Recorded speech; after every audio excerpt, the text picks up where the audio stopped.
Hey yo, everybody. I'm all over the place right now. I want to copy the tiny URL. Yes, good. It's typical Monday. Everything everywhere. Everything everywhere. All at once. Yeah, I'm going to say that too. I don't know why I don't see myself. Oh, we see you. Can you hear us? Hello? Mm-hmm. I can hear and see you guys. Well, we can hear and see you. Yes. Well, awesome. That's all that matters. Yep. So, how was y'all's weekend? Not too bad. Mine was good.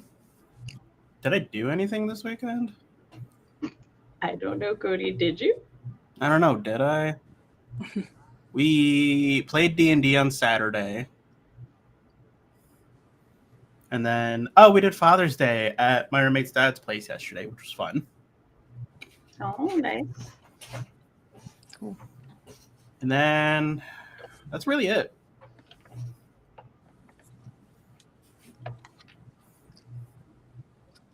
And we didn't do very much, except for Saturday was my guys had had their basketball morning, and then Sunday we just kind of hung out quite a bit.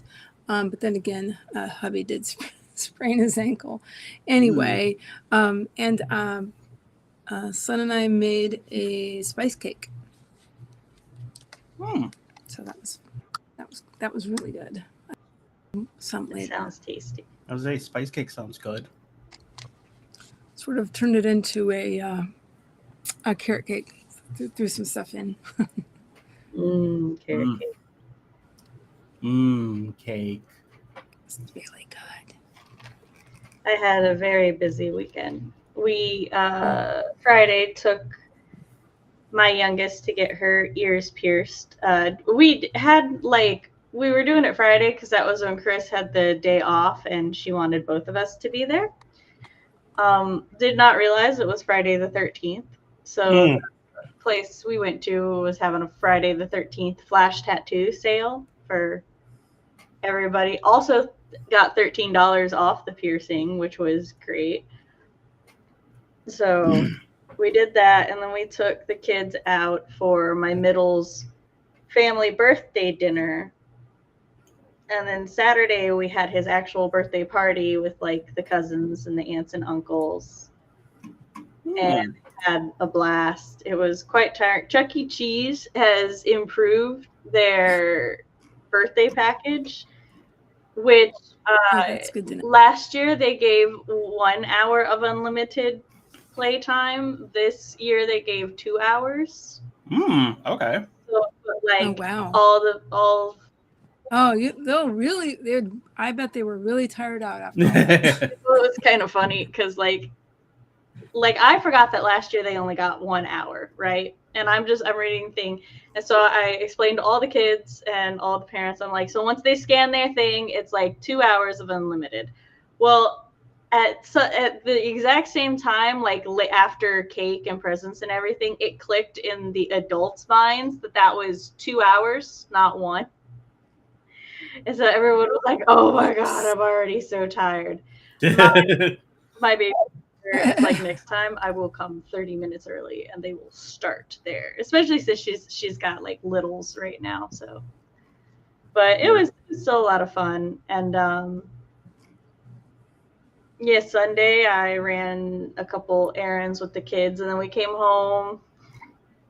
So my older two have adopted my teen sleep habits, which was like, if we got to get up in the morning for something, as opposed to just making myself tired and cranky, I just stayed up for it and then went to bed when we got home. That's what they do now.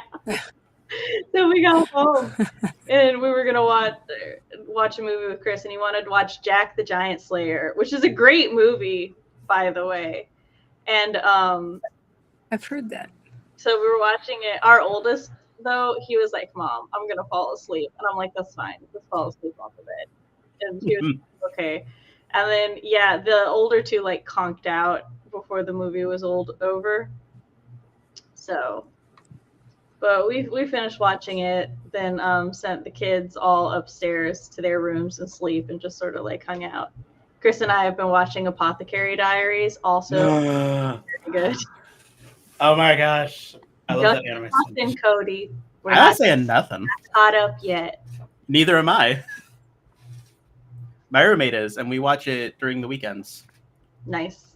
How far in are you? I think we're like episode 2 or 3 of season 2. Oh, so about the same, I think. Yeah. I don't know how many episodes into season 2 we are. I know it's like episode 16 or 17. Give me a minute and I can tell you what episode we are on. We are on okay, it says season 2 episode 30, but that's not how this works. So that theoretically would be 15 episodes per season. Season 2. 1, 2, 3, 4, Hey, 5, Jess. 6. Jess Okay. is caught up, so she will stay silent. Good. We will all have much to talk about once we are caught up, but we just started episode 6. 6 of season 2. Yes. Now I have to go check. It says season 2 episode 30, but the first episode of season 2 says episode 25, so I have so many thoughts and so many feelings. I am currently making my roommate Jinshi's outfit because he casually said, "Oh, it would be cool if I had one," and my brain went, "I can make that," and now I'm making it. And boy, is it an endeavor! Because I learned, as I've told Sam and others, kimonos. You're like, that's simple. Giant panels of fabric, nice and easy. What you forget is you have to have the pattern for the giant panels of fabric, and then also the giant panels of fabric. Yes. We have we have sense. a big table that we use for D&D. I've used all of the table and then some, actually, and then a lot. I stand corrected. We are in season 1, episode 18. They changed the opening on me, so I was like, "Oh, new season." Oh yeah, yeah. Yep. Yeah, I remember that happened too, and I was like, "Ooh, new season." Quite a bit ahead. He's like, "No." I go. So, what is everybody going to be working on today? I have to do admin things. I have to finish posting the promo post for Lee for the Storytellers Weekend Relay. I should also make my schedule for the Storytellers Weekend Relay, which is going to be a little dicey on Saturday because I have a nephew's birthday party to go to. Oh. Nobody had summer children. I had the only summer child. Now I have a nephew and 2 nieces in summer. No. Hold on. 2 nephews and 2 nieces in summer. Mm. I think. When was my youngest nephew born? He was just born. No, he's not a summer baby. He was just born this year. It's just all running together, y'all. I want my sisters to be done just so I can understand. stop remembering birthdays. Mom life and everything. Well, I imagine this is what the adults went through when my generation was being born, because like the ages for my generation are like, I'm gonna just go with the years because that'll be easier math for me. So it was 90 with me, you know, back in the 1900s, and then I just made everybody. Don't do this to me. Oh. You made a Gen Xer laugh. That's what my children tell me now. They like come up to me. They're like, "Were you born in the 1900s?" And I'm like, "Yes, I was born in the previous century. I was the 9th." My knees hurt even when you say that. I would say my back hurts, but that's nothing new. But yeah, so it's 1990, and then 94, 95, another 95, 96, then another 96, then 97, 98, 99, 100.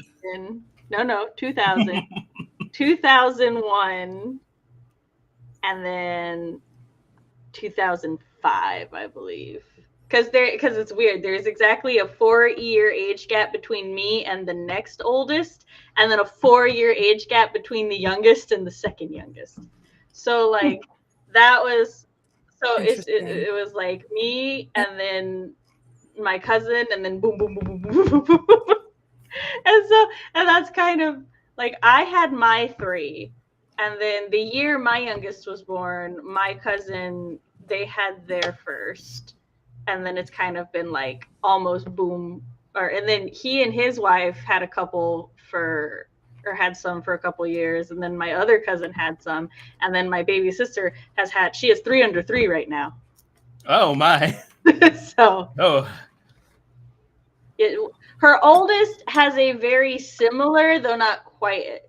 No, actually, I think her age gap is identical for the middle 2, because I think she's 5 and 6 years older than the middle 2. So I don't have a 4th one, so she beat me there.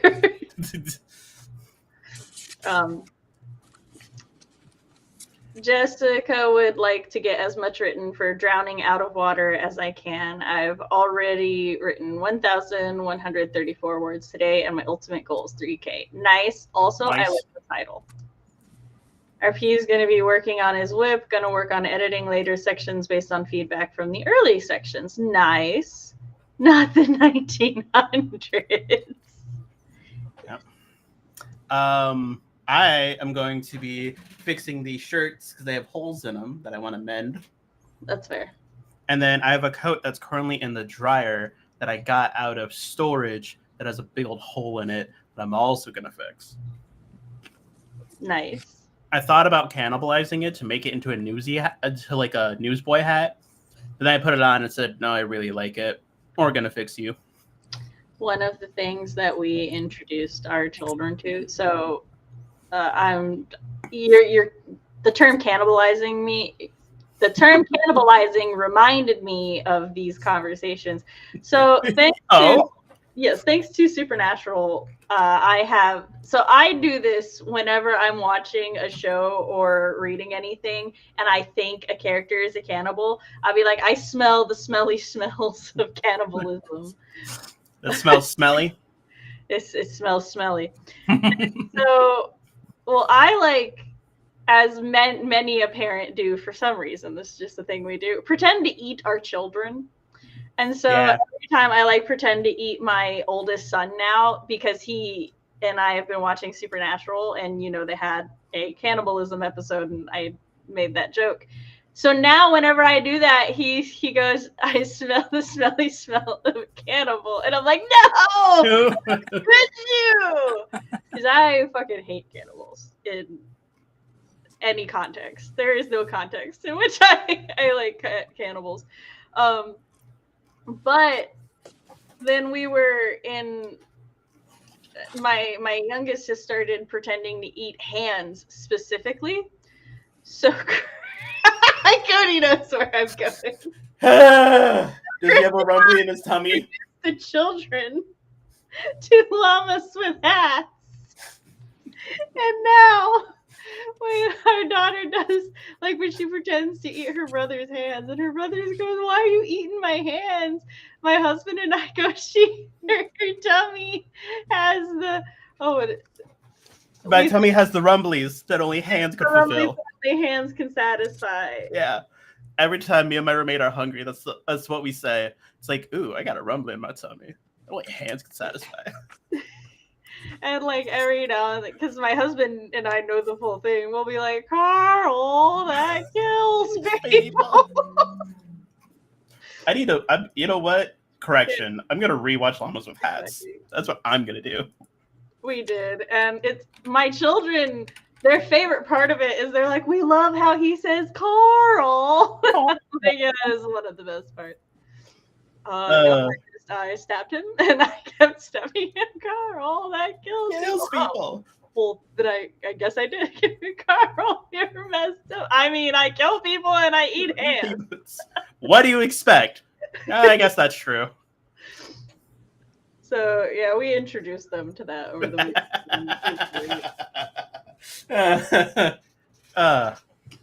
So now we have multiple cannibalism jokes in the family, and I sit here and wonder how I got to this point in life when I fucking hate cannibals. I like to joke that the reason I can pinpoint, because like a character will just be introduced and I will be like, I feel they are a cannibal. And then it turns out they are a cannibal. And my husband's like, how did you know? And I'm like, I don't know. It's some survival instinct built into me. I just know. Like, some part of my lizard brain just goes, no. Yeah, my brain goes, my brain is just like, predator. Run. I don't like you. Like it is a threat to my safety. I don't taste good. No, I with those mosquitoes like me, despite the amount of garlic I eat, I'm like, I taste delicious, and therefore I must run. Oh my gosh, mosquitoes love me.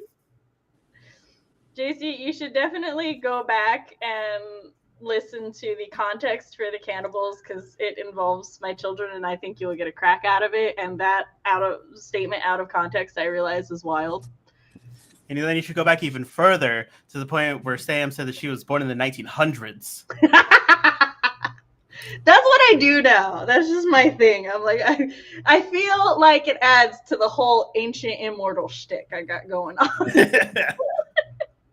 I don't know. Is he just a guy pre-seasoned? No. You're not as old as me.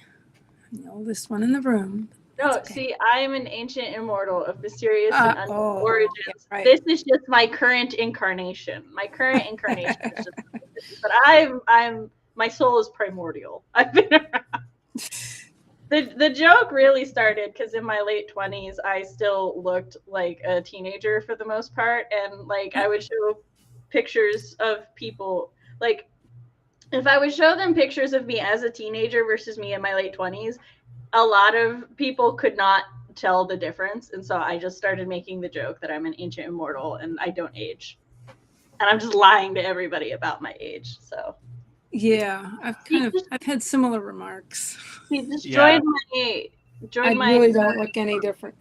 I was looking at a picture of myself at 11, 12 years old, probably. I don't look any different, honestly. I was practically this height at 12 years old. I was 5'2". I'm the shortest of my four. I am the shortest of all of my siblings, all of my mother's kids. I was 5'2". Everybody else is really tall. 17 or 18, and then I got up to 5 foot, like. Depending on the time of day, because of spinal fluids, I'm either 5'3.5" or 5'4.5". I like to say 5'4", just to average it out. So, and I have been that height, And I was pretty much the same size until 29 or 30. So now I can I look at pictures of me and then I look at older pictures of me and there's a very big difference. But yeah, the joke is not going to die. I will carry my title to my next incarnation. I was somewhere and we were talking about ages, and me and this other person who both look relatively young, we're talking about oh, our bodies are aging, blah blah blah, and the other person's like, well, how old are you? And both me and the person looked at each other because we knew this game. I'm like, how old do you think I am? Choose wisely. And he's like, 25? And I was just like, oh my God. I haven't been 20, a number starting with a 2 in a while. So, I mean, I'm 31. Am I 31 this year? 31. You just entered your 30s recently. I did. Just honestly, though, I'm not going to lie. My 30s are chill. Yeah, I like to joke that my body is 30 going on 60 just because of my migraine issues, though. That's it. When my migraines are my migraine is actually pretty chill the past week or two. I, with a lot of assistance from my youngest, took my bed frame apart. Mm-hmm.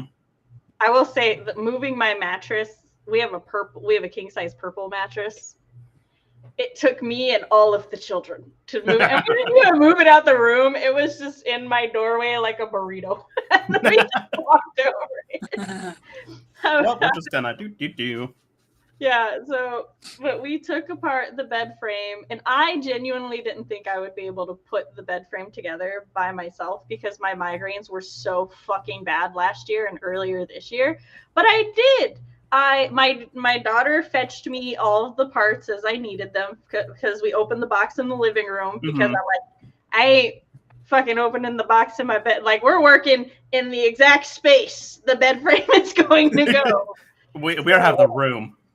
Yeah, so we did it, and she and I will say that there was a point when she was getting very tired, but all I needed to do was build the support inside the bed. And I had already had her bring me all the pieces. So I'm basically just boot scooting across the floor the whole time, right?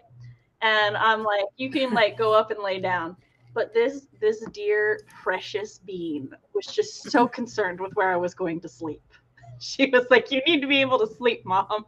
So she came in and she took I had the bottom supports built. So she took the bars and she put all the bars in place. She wanted to put those gray tabs in place, but I was like, no, just let me handle that. You're good. I'll call you when the mattress is ready.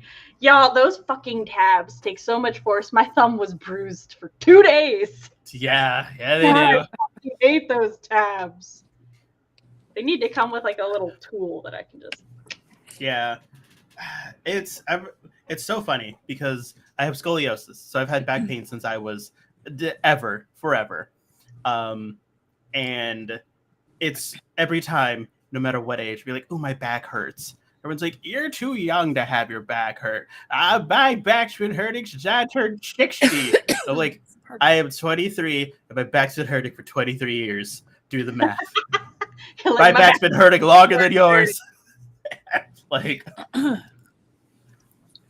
also have scoliosis, but not Heather, that severe. All my mother's kids. There's a story there, but she will not pry. And she said, "Give it time." Oh, it's just downhill. I know. Yeah, that's not. No, I actually argue that because of the way life expectancy and everything changes, I think 30s and 40s are where it's at. Honestly, because my entire 20s. I'm halfway through my 30s, so maybe I will ruin it. I will say. Go ahead. Oh, I just started to say, I had my son at 33. So, I had a couple of years there, my 30s that were very calm, actually. So, yeah, I agree with that. Because, yeah, I had my son just a wee bit late in life. So. I had my children. We started Hi, JC, by the way. Oh, yes. Sorry. Oh, also, hello, Bella. What is up? Thank you. I had my children. We started at 20. We intended to wait a little bit to just be married for a couple years. That didn't happen, no. So we had our children between my age of 20 and 24, 25? I think 25. No, 24. I was trying to remember what year my youngest was born. So I had all three of mine by the time I was 24. I was married at like 19. And now all the TikToks and everybody who's all like, man, I don't understand why people get married at 19 and have kids in their 20s. And I'm like, fuck you. Well, it went real well whatever. For me. I don't like. So, and like now our kids. Sometimes it really does work. Yeah. Work out. For a lot of young it people. Does. Some people are just in love, and there's nothing wrong with that. I think that like if that is what you want to do and that is like your plan, there are benefits to having kids young and benefits to having kids older. Like when we were much younger, we didn't have, like a ton of money to go and spoil the kids and everything. But the kids were also like actually too young to go to all those places that we would have needed the money for anyway. Now they're like, my oldest will be 14 this year. My youngest turns 11. The middle is just turned 12. And we take them to like places and they enjoy having fun and stuff, but we're actually kind of figuring out that they're not really big amusement park kids. They prefer to like go to themed stores. Like we took them to Santa's Candy Castle and to like museums and stuff, and they like to do like little cool experiences, especially food. They're big foodies, which we love that.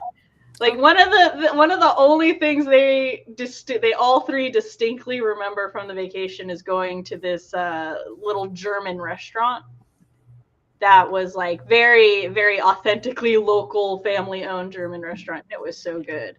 And so like next year we're thinking of taking them to Chattanooga for a high tea and a train and seeing what else is down there. Fun. Oh my gosh. That sounds it does. It's like the train ride itself is $40 to have high tea, and then go do the train ride is $55 per person. So it's like, might as well. That's a damn good deal. Yeah. I mean, yeah, definitely. I'm surprised. And like for us, they're at a good age to enjoy all of that. And my husband and I, we're in our mid-30s, and even though like physically life has been a little rough on us, we're still in pretty good shape to like go do these things. So we're like, it's all good. Like it's so funny because like it's definitely not for everybody, and I do know some people who had kids young who like regret it and stuff, but like in the air that they love their kids, they just wish they would have waited. But like I hate the fucking bait and blanket statements when they like nail my exact ages too, and I'm like, how dare you? But it attack me. Exactly, JC.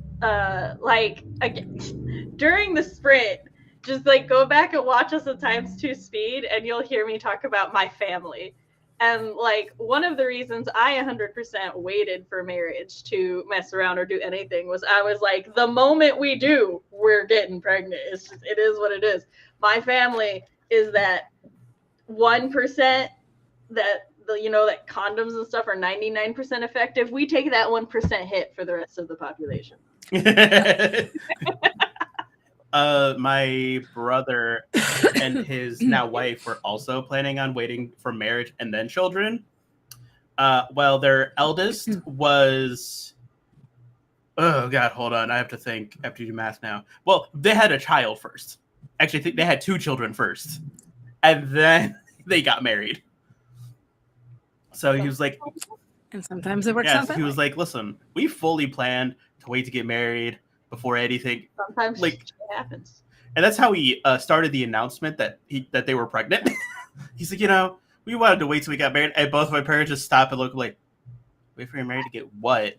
And he's like, well, things just don't work out that way sometimes. And like it took him a minute, and they're like, oh, are you pregnant? He's like, oh, did I not say that? We're like, no, you just started when we wanted to wait. He's like, oh, I know we're pregnant.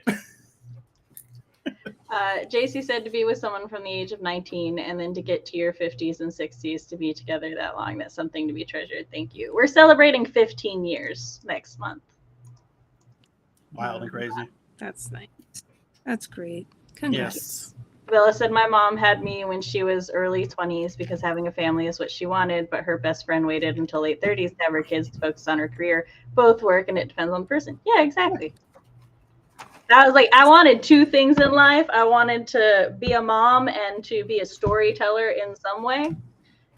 And so, like, I'm working on that, prioritizing the mom because, like, they're not going to, like, being able to tell stories will be with me forever. Right. They already, like, they're old enough at the amusement park. They waited in line together. And I have most of my photos from the family's vacation is just like a zoom in of the children over there that I was sending to one of my friends being like, they've abandoned us. They don't need us anymore. Yeah. Fair enough. I'm sure I'll bring it up again next month. We should go. Yeah, we'll have our. Go ahead. We'll have our 25th anniversary. I worked it out. We'll have our 25th anniversary in 2 years, a little less than 2 years. Nice. Nice. But I have no anniversary and I have no I children. guess the thing I'll be working on mostly. Oh, go ahead. Oh, no, I was just saying I have no anniversary and I have no children. I plan to keep it that way. You can celebrate your anniversary of our friendship, our friendiversary. Oh my gosh, when did we become, like, for 2020? It's been 5 years. Wow. That's half of one of my children's lifetimes. Oh god. Oh. All right, hold on. We gotta get this going, guys. Woo. 3, 2, 1, go. So yeah, I do have some con work to do. So I'll do a little bit of that, some promo, and I would actually like to work on my own stuff. I would like to work on my nonfiction book, which is at 6,388 words and 23 pages now. So as of today. So hoping to finish editing that sometime very soon. All right, sounds good. We'll see you after the sprint. All right.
Hey, we're back.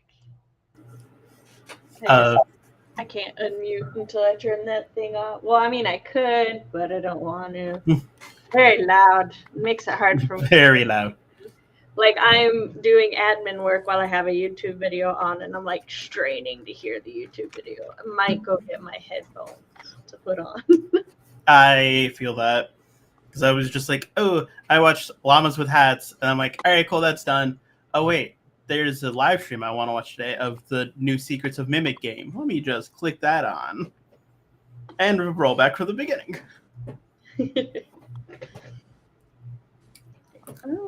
I also see you change your name to Ancient Immortal and Anti-Cannibal. Nice. Yes, I am. The last name was for our CBMI book talk for Grandmaster of Demonic Cultivation. Yep, we read the first volume and discussed it Friday. Okay. So you should, Cody, I think you would very much enjoy that story. Oh, I am intrigued. Well, number one for you to know, Cody, is that it is gay. And I mean... Number two, it's... how much do you know about, like, cultivation stories? As in, what kind of cultivation? Like, spiritual cultivation. Very little. At least any that use that term of cultivation. Okay.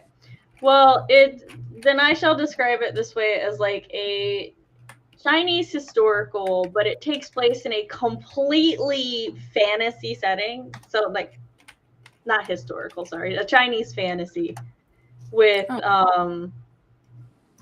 a lot of reference to, if you like Apothecary Diaries, I was fully gonna say shonen, then you might I think you would enjoy. Oh, okay. I've seen this on the cover or in the thumbnail of the video. Like, this is kind of I want to say this isn't spoily because you find it out in chapter 1. Mm-hmm.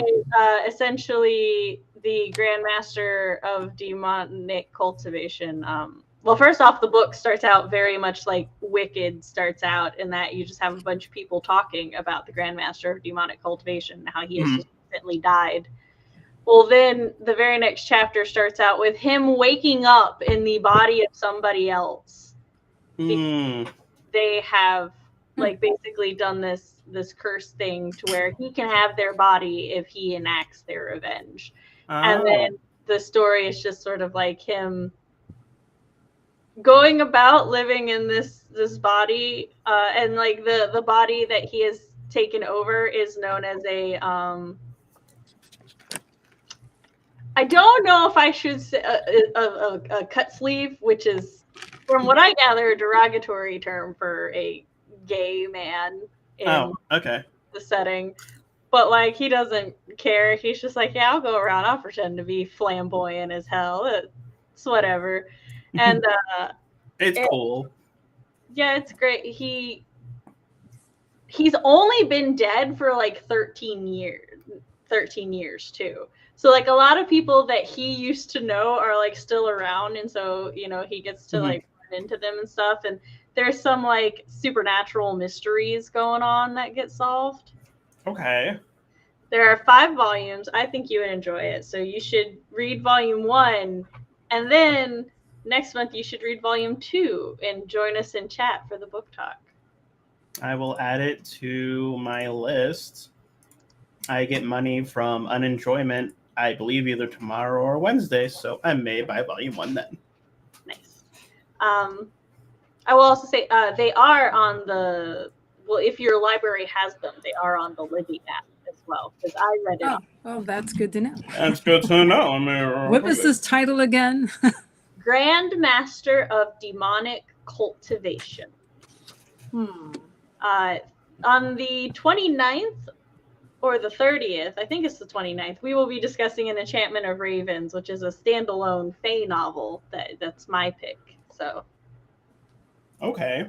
I was So you know how like I get huffy and I fight people about werewolf novels, and how like when I was growing up, the werewolf novels were great because of the archetype that the male lead portrayed, as opposed to the what is played with them as like the toxic one. Yep. Yeah. Well, funny enough, when I, was reading a lot in my late teens and early 20s, and I tried to find any fae novels, they were just toxic male orgy leads, right?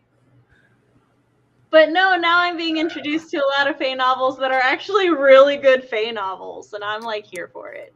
Okay. But that still I makes would love to hear about that myself. Okay, so I do want to put a little bit of a disclaimer that I'm a really big fae fan of like fae in mythology and in lore, and therefore for me, my favorite type of faes in fiction are not good people because they're not people. They're other creatures with a completely different set of morals and like standings and practically no rules. Yeah, and no, some shape shit, some don't. There's a lot of rules. Their rules are there. It's so funny because I'm running my D&D campaign or my D&D group through the Feywild, and it's so fascinating because I have learned they ask 0 questions at all. I'm sorry. So there was a time they entered an inn, and the innkeeper was like, "May I have your name?" Oh no! And one of them was like, "Hey guys, maybe this isn't a good idea. We should do it." The other 2 were like, "Nah, we're doing it, man. Fuck it." So they fully gave up their names, and then they couldn't leave. And then it's like, "Yeah, you try to leave through the open door, but it feels like a steel wall." And he's just like, and the one that knew just turned the other and goes, "I knew it. I knew it. I knew it. You've all doomed us." And then later on in the campaign, they brought it up as like it was my fault. I was like, "You guys gave up your name willingly. I don't know what to tell you. She asked for your name, and you just gave it up, man. I don't know. It's your problem." Well, in an enchantment of ravens, it's definitely the fae in there are like 100% unworldly creatures, and like the way that like the main character, she's human and she's grown up around them her entire life, and so she knows like what they can do to people. She is an artist, and the fae are enamored by human artisans because fae cannot create anything new. They can only replicate, and a lot of times they can't even that's the thing, is that their glamours are never perfect. There's always like something eerie about them, like the nose is just off, or the ears are a little too pointy, or and stuff like that. There's always that thing that can give a like human who's paying attention that uncanny valley feeling. I love that. So, that's interesting to me. So, and like she definitely plays into that a lot, and like it's so good. So like it's been a bit since I've read it, and I do have a little bit of brain fog. I don't remember if it is a romance or not. I know there is a romance in it, but I don't remember how the romance ends. That I will say, when you said their glamours are a little bit off, that reminded me they met a character in the module. It is a giant spider. Well, one of my players has arachnophobia, and I was like, "How do you feel about giant spiders?" He's like, "Nope, I can't handle it. My character can, but I can't." I was like, "Cool." I ran a campaign in World of Darkness, and it was like there was this maze-ish room, and every room had like clues and stuff to the characters' identities loaded on things. And they entered a room that was covered, like it was really old and dusty, and there were a bunch of cobwebs, and my sister was like, "I am breaking the fourth wall, but we are not going in there." She was like, "I played enough Zelda to know we are not going in there." And I was like, rude. It could be like there could be absolutely nothing wrong. She's like, "There were weapons lined up on the back wall," and I'm like, "So there were." Completely ruined my battle encounter, but well, it was super funny because they were climbing this tower, right? And like I remarked that there were cobwebs and spider webs everywhere. So they're like, oh, it's old and dusty. And then they got to the very top, and I'm like, cool. Two of you look up, and you see a very small old man in a bundle of webs. As I'm describing this by one player that has arachnophobia, like where I'm reading is exactly facing him, so I just see him turn to me immediately. I'm like, and as you look behind him, his shadow looks a little too big to be this old man's shadow. He has a little too many legs. And he just turned to me immediately. He goes, what? Like, it's just an old man. Don't worry about it. He's just hanging out up there. I want to put a disclaimer out there, which I'm sure this is the case for you, Cody. But for anybody who wants to DM or aspiring DMs, if you have players with phobias, make sure they are chill with you still including stuff they're afraid of. Because some people are okay. Like my sister, she's fine with, and she's like, it just adds to it for her. But I do know some people who would like just not be chill with that. So just as a disclaimer, like make sure your players are chill with it. That's why I fully changed him from a giant spider to just a tiny old man with a spider shadow. It's like, all right, cool. That's less terrifying for him. But it still gets the, plus he's a fae. It's, they have glamour. Why wouldn't he? For a fae. Well, like I said, I was sure that was the case for you. I always want to make those little like moves. Oh yeah, I always make sure that everyone's cool with everything. Yeah. And if something does happen like mid-campaign, I'd be like, all right, cool. So we're gonna edit that. That's good to know for the future. Cool. Reading ahead. Ooh, that happens. We're gonna change that. But I definitely, an Enchantments or Ravens, I think is a really nice, like, very, very good read for, like, anybody who likes Fae or is into the Fae or wants to get into some really good Fae novels. Also, with the disclaimer that if you're all into the orgy phase, that's fine. You do you. Phase orgies.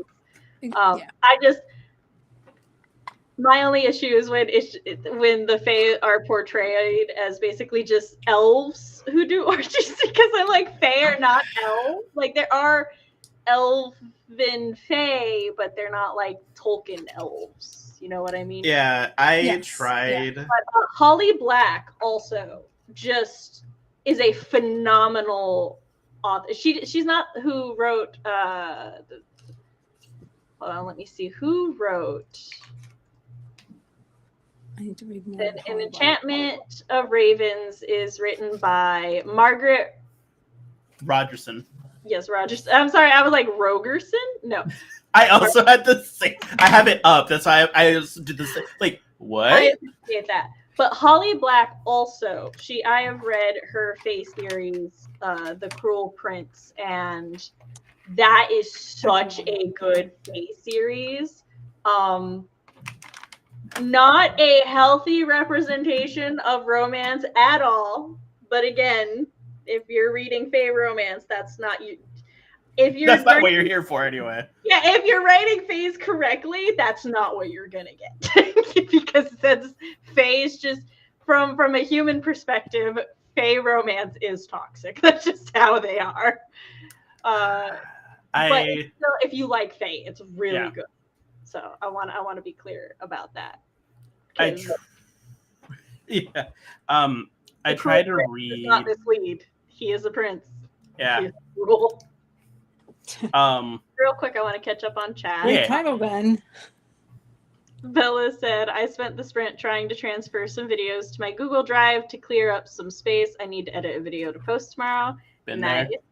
Also, I need to clear space off my phone so I can take a ton of photos at Anime Expo. Woo, Anime Expo. I'm excited. Stop by our booth again. I'll give you a nice discount. I'm not going. I wish I was, but I'm not. Do you live in California? No, I'm on the other side of the country. That's what I thought. I'm in Michigan. I'm working it. Bella lives there, so that's why I was just like, wait, I thought Cody was in Michigan.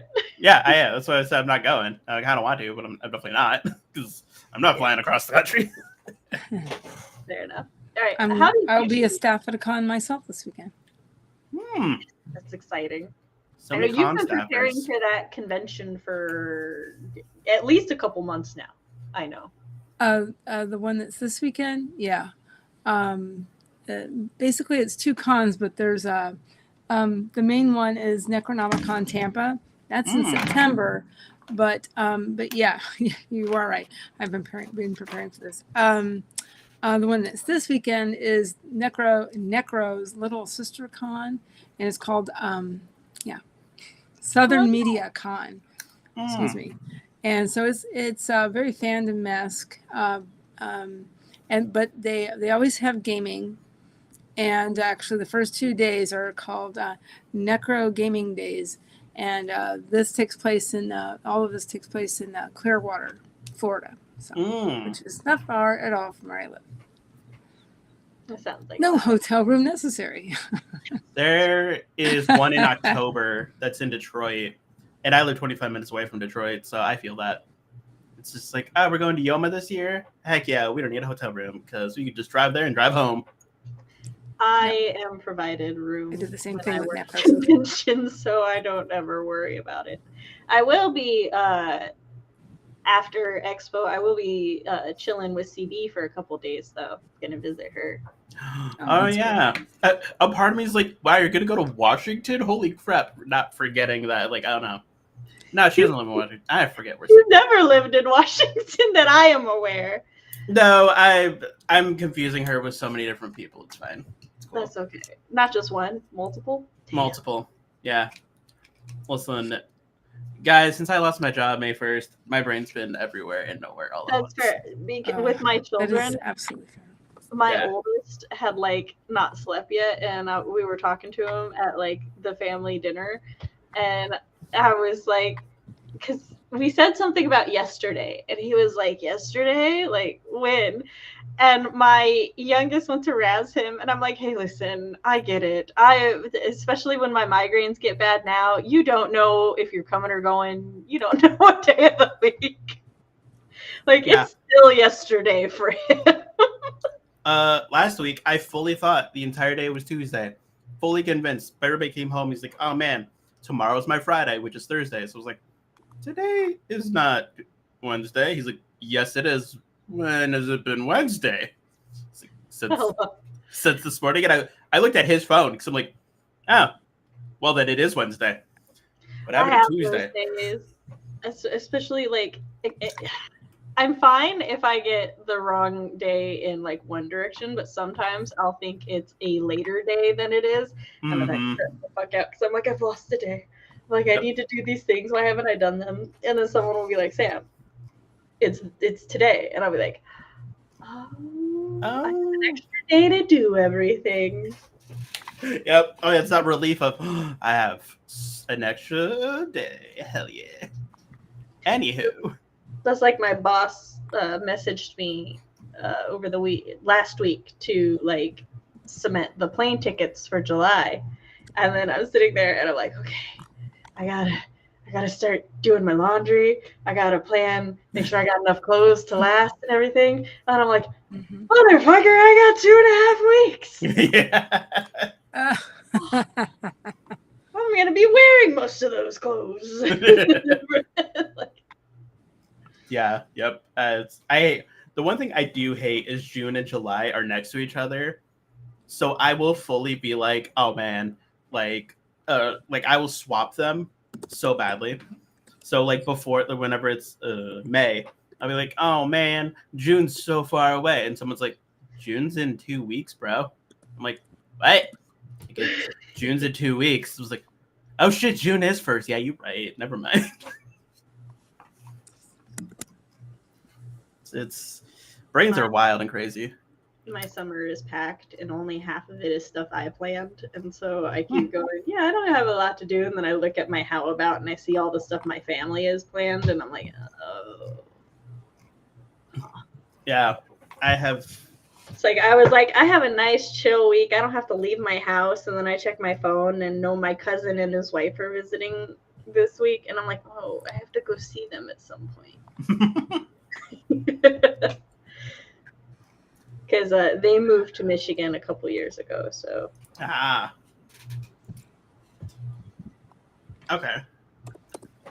Yeah, and last year, I guess he decided that we definitively need to sit. Like, I guess he had been gone long enough because last year he calls me and he's like, "Hey, are you busy Saturday?" And I'm like, "I mean, I was gonna do a thing," and he's like, "But I'm only here Saturday," and I'm like, "Do you want me to come see you?" And he's like, "Of course I want you to come see me." I'm like, oh, "Okay, I guess I'll come see you. like I can do that for you." Which it also felt nice because it's been a while since any of my younger cousins were like, "Sam, I want to hang out." And I'm like, "Yes." Yes, let's. I used to be the cool older cousin that they always wanted to hang out with, but then they became adults and got their own lives. And I was like, Nope, I'm the youngest cousin that always wanted to hang out with his cool older cousins. But because my aunt had 3 kids and my parents had 3 kids, we were pretty much paired up. So the 2 oldest always hung out together, the middle children hung out together, and the 2 youngest always hung out together. yes. So it was always interesting because I think she's like 2 years older than me. I don't remember if I'm being honest. When the kids and I go to Dave and Buster's, because we have the summer pass, because it was like a really good deal, and I had leftover convention money. I was like, okay, here's the rule: buddy system. I'm like, you always have to be in a group of 2 or 3. Like, and if there's only one of you, you have to like have a parent or something. And like, because I have this parental thing where I can beep their phone. It's the intention of it is like, oh, they lost their phone, beep it, and then you can find. I use it as a pager. I'm not gonna lie. I like if because like they'll be gaming or something, they will ignore my Discord, they will ignore my text, or I say ignore. Like genuinely, they might not even see it sometimes because they're very and stuff, but they cannot ignore the beeping because it is an obnoxious beeping. And so that's what I do. So I'm like, okay, I'm like, if I beep your phone, we meet here, which is like the entrance to the game area. Yeah, that's so funny. When we went over the weekend, because like just because we can, it's like unlimited and stuff. So we went, and then like what I would do is if what like 2 of them would be playing a game and then the other one would want to go do something, and I'd be like, "Hey, you 2, I'm there, buddy, now." And then like we'd walk over. A thing I'm very proud of, but also how dare. So I am obsessed with air hockey. It's been my jam since I was a teenager. I am also ruthless in air hockey. But like my daughter wanted to play air hockey, and like you only actually need 1 card to play air hockey. So it was like, cool. We used her card, and then we played. And at first I was going kind of a little slow because I didn't want to overwhelm her. Right. But then like she got the hang of it, and then I could not take it easy on her. Or you're like, all right, cool, training wheels off, got it. Like, oh, you got it. And at first, so like the first couple times I did this where I accidentally like hit it and the puck went flying. And the first time it happened, it flew like, because there were 2 machines and my older 2 were at the other machine. And so it flew off and almost like thwacked my, they're very light pucks though, so this wouldn't have hurt, but it almost thwacked my oldest. And then while he was dodging that one, his brother had hit one and it went flying and almost hit his hand because he had put his hand down. And I'm like, we gotta be more careful, guys. Yeah, he's just catching them. He's catching L's. He was like, this is not what I signed up for when I agreed to air hockey. Not dodgeball. That's so funny. There's a Connect 4 basketball, and the kids were playing that. And one of them was like, man, this game's rigged. I'm like, you better get better at basketball. Better get good. They're building a big entertainment building like right down the road from my house. Ooh, nice. And we are pretty excited for it because we all like arcades and giant stuff. There's one in a city that's like an hour drive there and back. So it's like, oh, we want to go do it, but it's so far.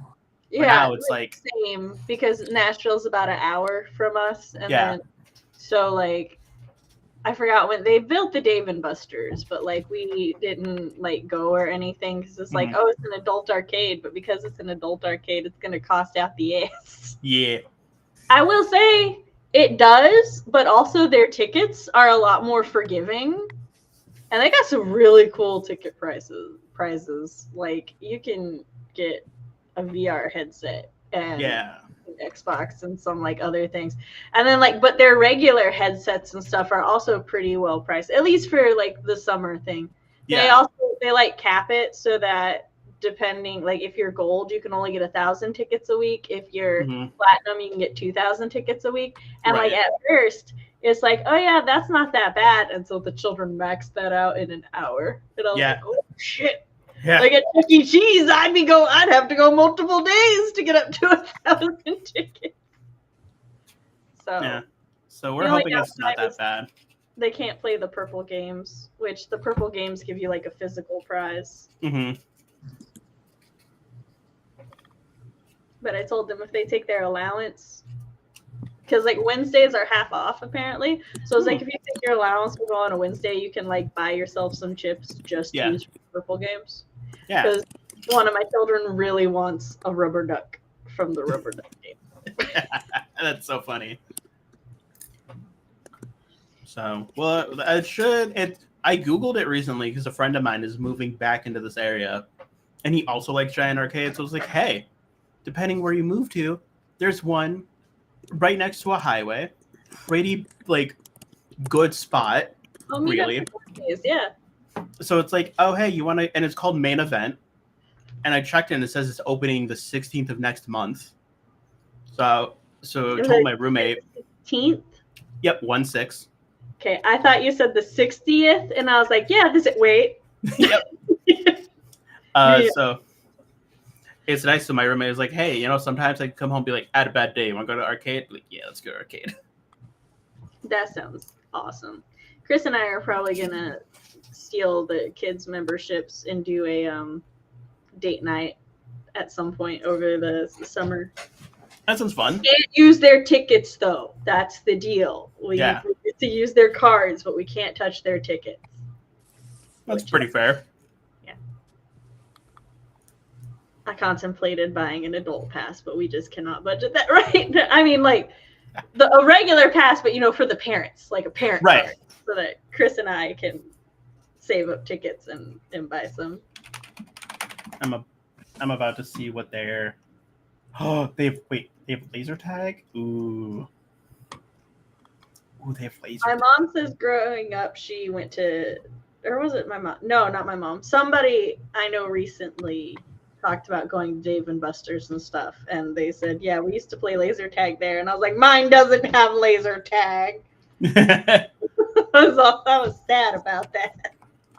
I'm just trying to see like what general prices would be. Oh, the only other one it looks like is in Avon, Ohio. Okay. Oh wait, there's a premium and a.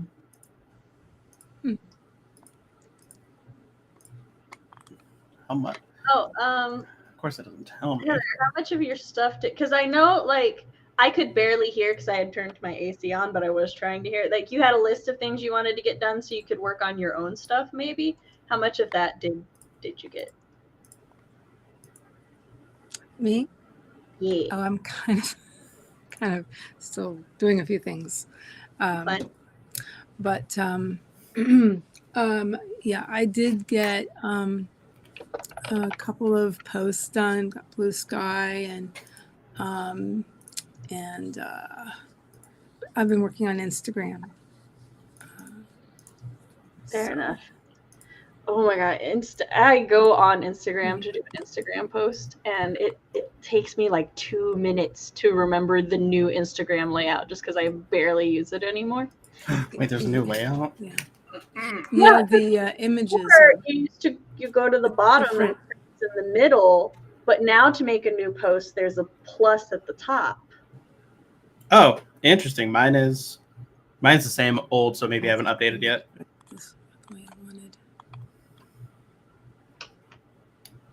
Okay, passes aren't that expensive. This sprint, I'm probably going to eat first because I realized that I haven't eaten yet today. I've only been awake for 4.5 hours, so nobody freak out.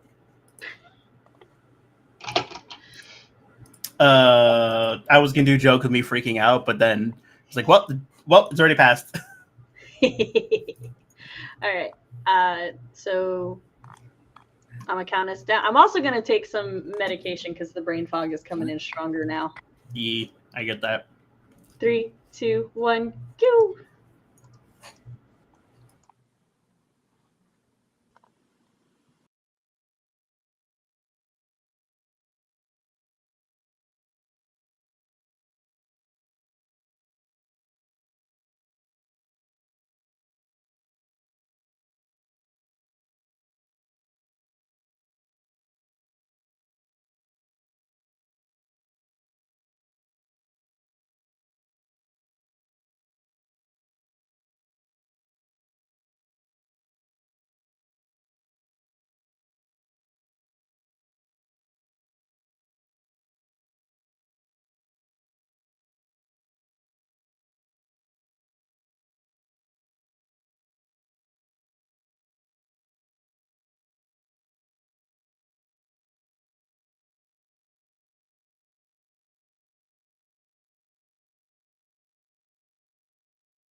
Hey, yo, party people. Y'all, How did you do that stream?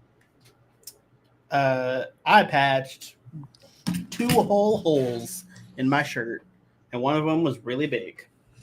Nice.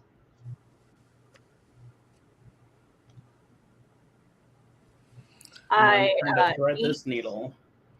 I ate. I took some medication. I came back. CB is currently at a family thing, so she and I communicated, and it was just kind of easier, especially since she and I like share a restream. So I went ahead and set up her stream for her. She streamed 13, and like she was gonna get it all set up, but then unexpected family came to visit on their family vacation. So I'm like, bruh, it's fine. I'm like, I can get it set up for you. That way you don't stress. You hang out with fam. Yeah. Because sometimes that's stressful enough as it is. Sometimes, yes. But and then I was double checking the thing, and then I started because I like to for the Storytellers Hearth, since I appear on so many streams. Usually I only host one plus a break, but this time I think most of the hosts are hosting 2 streams, and then I think I'm the only one hosting 3, and that's just because there was somebody got a job, and therefore their like shift no longer works with the slot. So which happens. We're very excited for them. Yeah, I get it. So yeah. But I also, because it's me, I was like, hey, if anybody still needs a co-host, especially since like I said, this weekend is apparently just the weekend that everybody's life stuff is happening. Like all the families are coming, and stuff. So, it'll be, the event will be much smaller than usual, but hey, we're still gonna trick on, still gonna do it. Yep. Oh yeah. It's still going to be fun, and people will still be able to go back and enjoy any of the replays they want to once they get back from their I know a couple people who, whenever they miss it, they like essentially the way they phrase it is really cute to me, is because they'll be like, oh, I have to make up the Storyteller's Hearth this week. So basically they play the playlist and then they work doing all the streams, and I think that's great. That's good. I've been there. But yeah. Things as well as Storytellers Hearth over the years. So I like to make schedule graphics so that people, but also me and my husband can keep track of when I will be busy. Yeah. Which he's working this weekend, but he was like, you're gonna be like busy all weekend, and I'm like, yeah, while you're at work. And he's like, I'm not gonna see you, and I'm like, you weren't gonna see me anyway. You're at work. So, what did you two get done? I modified a post. I was like, I got a little ahead of myself with some of it, so I needed, and I almost forgot to do to put up a post that I needed to do from. I had a live stream last Friday, so I wanted to make sure that went up. And I need to put that up in a couple more places, but put that up first, and then I will do my this other post I need to do to promote it, because I'm as I say, I'm on staff. It's fine. Hey, you caught it. That's the important part. Yeah. Exactly. So it's like I also thought a lot about my my nonfiction books. So last time for the Storytellers Hearth, I started posting the like promos before I had like everybody's stuff in, but it's okay because the like stuff I was missing were for people in the later half of the promos. This we had all of the promo stuff, but I technically should have started posting last week. Yeah. But it's okay because what this other post I was gonna do like over the weekend. Yeah, it's fine. So I figured out lots of things happening. Yeah, we like running or organizing anything. The number one skill I think that anybody should learn is like flexibility and like how to restructure and reschedule things. Because what I figured it out is I post one today, and then I post one in the mornings and one in the evenings until Friday, and then I post one Friday, and then I will have promote everybody. There you go. Because I want to give everyone, time for their thing to be at top on the algorithm. Right. For the page. Because if you just post two at once, then there's a high chance that someone's going to get missed.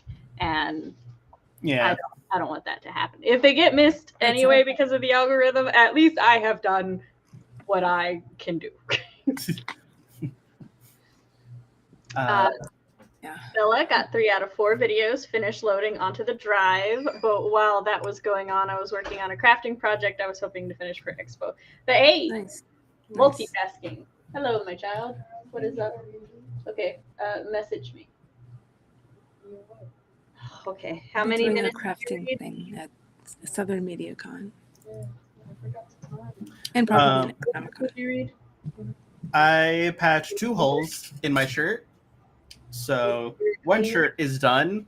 This shirt has like 4 holes that are so small, but that's okay.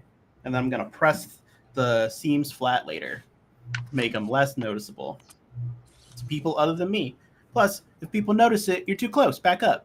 COVID. You're too close. Back up. COVID.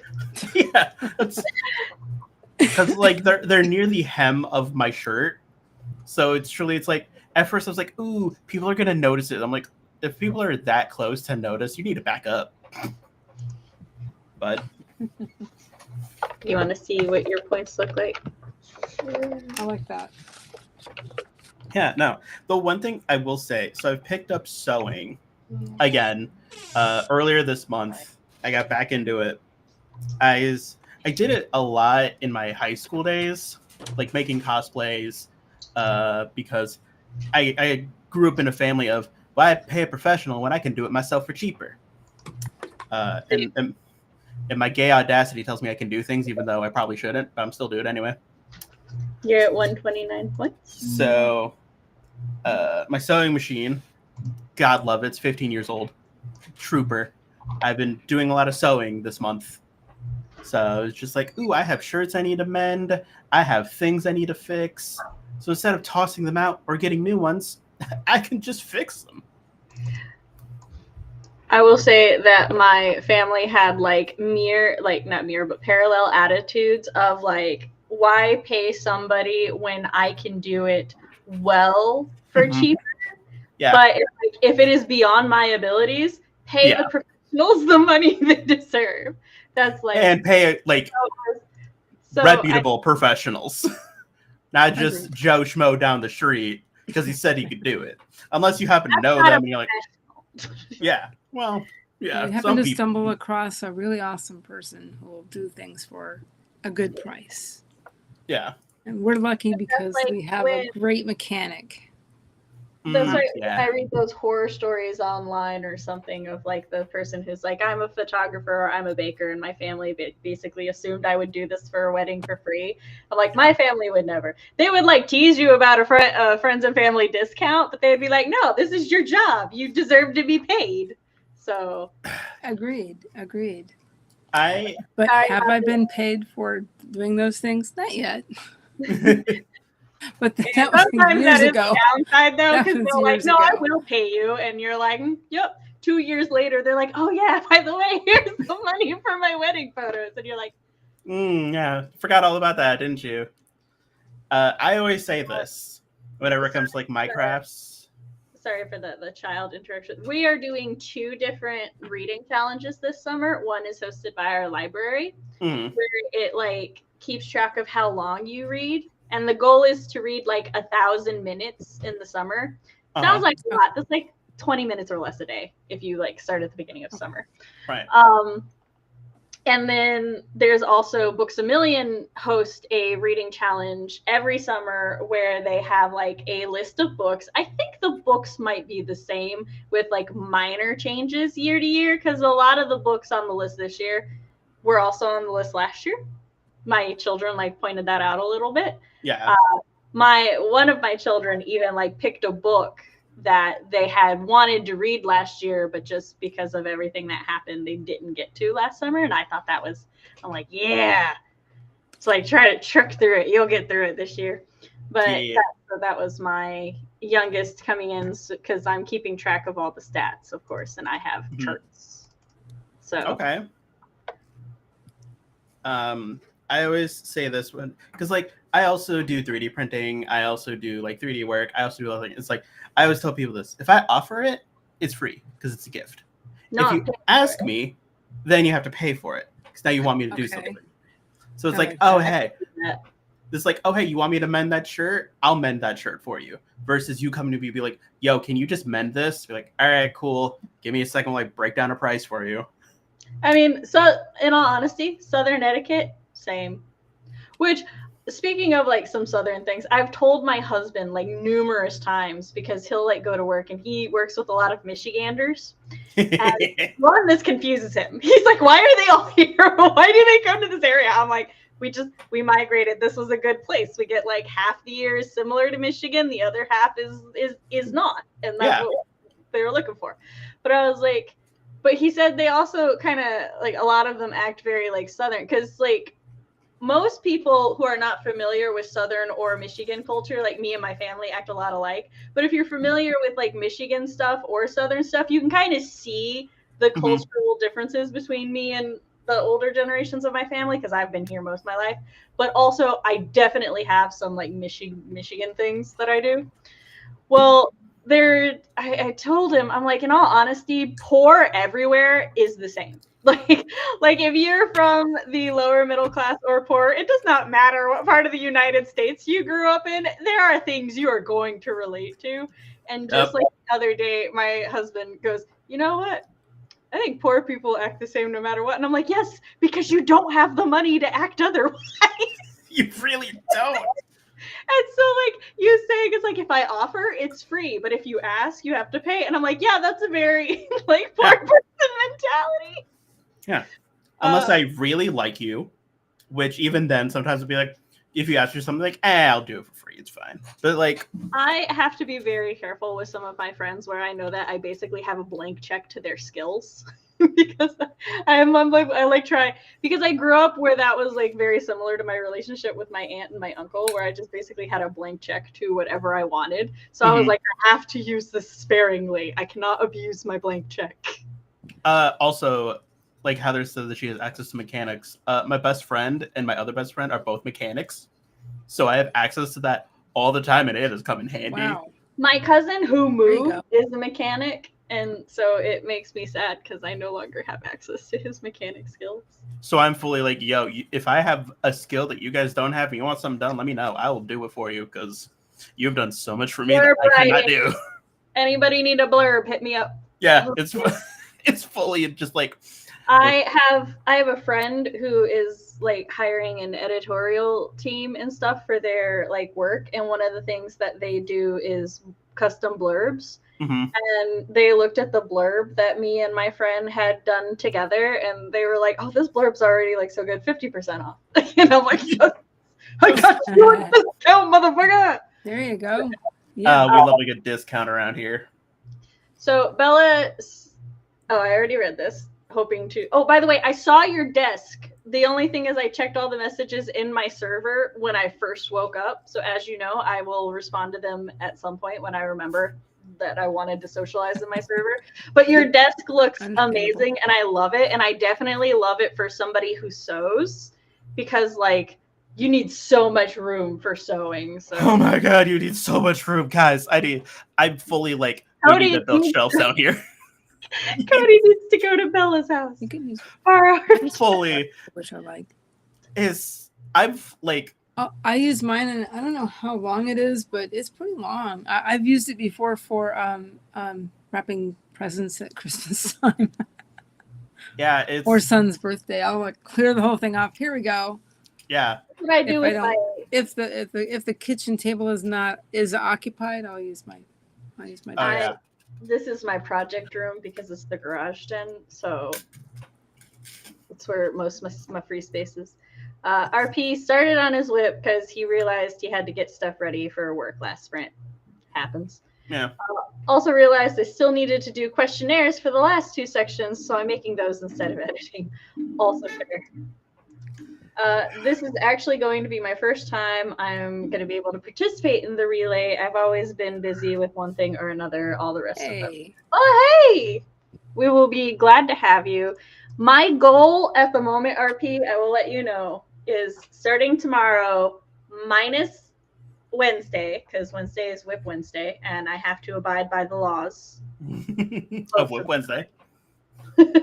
But other than that, I plan to work on beta reading your story. And if I don't get it done by Friday, that will be my weekend relay project. I've turned our game room into a game / Minecraft room. It's a giant. We want to make it like it's a finished basement, but we want to make it nicer because we had my roommate's sister, her boyfriend / baby daddy, their 3 kids. The eldest was 5, the youngest was 2, and 4 dogs downstairs. So it kind of looks a little not great. So I'm just like, you know what? It's a lot of space. Our D&D table is really big. I'll use it for crafts. I need so much more room, guys. It's so bad. I need shelves upon shelves. I acquired tools. Ooh, Cody, there is a $5 shelf that Chris and I got. What? A $5 shelf? I love shelves for cheap. It's a very small shelf, but That's fine with me. I'm gonna show it to you because it might like work for beside your computer for like hanging stuff up. I just took a picture of it and sent it to you. I mean, I had a picture of it ready and I sent it to you. I didn't. Oh, okay. I didn't flash speed to my room and back in that 2 seconds. Okay, that is really cute. Super easy to put up to. It comes with it comes with 2 ways to put it on the wall. Mm-hmm. Either one, it has these little T-shaped hooks. Mm-hmm. Like I don't want to call them hooks because they don't hook. There's just like it sticks out. It's a little white nub, peg. Really. Okay. Yeah, thank you. So it comes with these pegs and like it comes with the nails already set in them. So all you gotta do is hammer them into the wall, like measure and hammer them into the wall. Oh, what a dream. Or like to be renter friendly, there's also a space on it that's sort of like outlined for 5 double sticky things that it comes with. Yeah. Your girl did both because she likes the additional support. And like I said, it was only $5. Chris ordered them. I can ask him for the link later, though, if you want.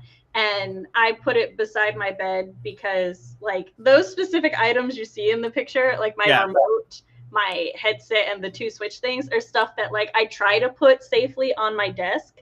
But then they either get, like, buried or knocked over because they're mildly slippery, like, texture. Yeah. It's... because like I have tools, so like I have the table that I work on, some chairs, and like a gaming system because we have like a jailbroken PS2 where you play old video games. Mm-hmm. And then next to that is like a whole bunch of storage bins, and I've just been working out of that because that's where all my fabric is. All my sewing stuff is inside of like an old Candyland lunchbox. So it's like I need more space, guys. That's my sewing machine. It's just in a drawer. Yeah. If not, it just chills on top of the sewing. Like, whenever I need to clean up, I just put everything in the storage bins and then put my sewing machine on top of the storage bins. Because it's like, all right, cool, table's clean. That could help with like your entertainment system. So I don't think a PlayStation controller will fit it. At least my PS3 controller did not fit in the bottom one. But like for like your like pinned tomato or my pinned tomato stuff, that might be good. I also want to make the other thing I love about sewing that I think about every so often is like I have a pinned tomato, but I also see magnetic like needle dishes. Ooh. So what I really want to do is make a gauntlet that the top is the tomato and the bottom's the metal dish. Oh, that would be cool. So that way, when I pull things out, I can just chuck it on the dish, and it's attached to my arm, which I can make. And then, cool, there it goes. Because I lose that tomato all the time. It has all my pins in it. I'm like, where is it? And so, my daughter was borrowing my tomato for a little bit before she got her own tomato. Which when I bought the new tomato, she's like, "Why can't I just have your old tomato?" I'm like, "I have had that tomato for 18 years. That tomato is older than all of you." I've had mine. My strawberry is like barely hanging in there. Mine is 15 years old. Our tomatoes are almost the same age. Because we got our sewing stuff in 2010 of April. Your tomato is a year older than my oldest. That's crazy. That's wild. And it's had pins in it the entire time. Well, that's the cool thing about the tomatoes, because of the way the beads are like constructed. Yeah. It sharpens them when you put it in. And like the more pins you have in, the tenser the tension and everything. Yeah. And like because of the way that they're sewn, the like threading, like even if you poke holes and stuff in it as you like put tomatoes in other places, it slowly closes the holes up. Yeah. So like those things can last forever. I need to reattach the raspberry though, because it fell off a long time ago and I just haven't done it. Do you like actually have a raspberry, or do you just call your strawberry raspberry? I just called my strawberry raspberry. Okay, because I was like, I've never seen one with a raspberry. They're always strawberries. I am currently also making what's called a tailor's ham, which is like it's a little fabric ham that people use to like press seams of curves. Oh, okay.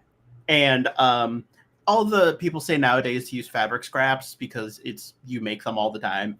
And also it slowly compresses the ham so you can just open up and refill it. But one person said to use sawdust because it helps absorb the moisture. And I want to use sawdust. And my roommate works at the airport where they make a lot of wood stuff. So it's like, if you have any sawdust, I'll take it. Just pass him a bag. Just fill this for me. Well, we went to his work the other day to grab all the sawdust. And he's like, oh, I think we have a bucket because my boss made stuff the other day. I was like, all right, cool. We showed up. He emptied the bucket. I was like, no. The one time I need something that you normally toss.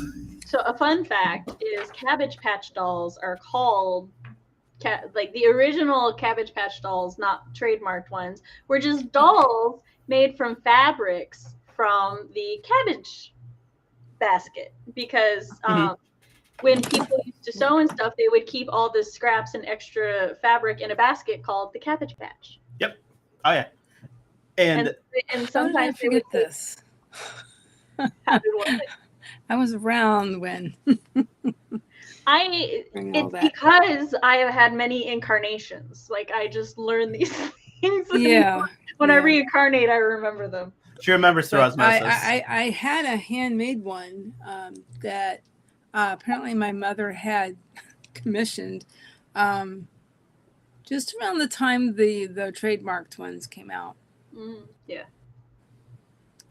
And it's just when the stores were being mobbed for them. Oh yeah, I can only imagine. It's craziness. And like the more I look into like because I also watch a YouTuber named Bernadette Banner. I love Bernadette.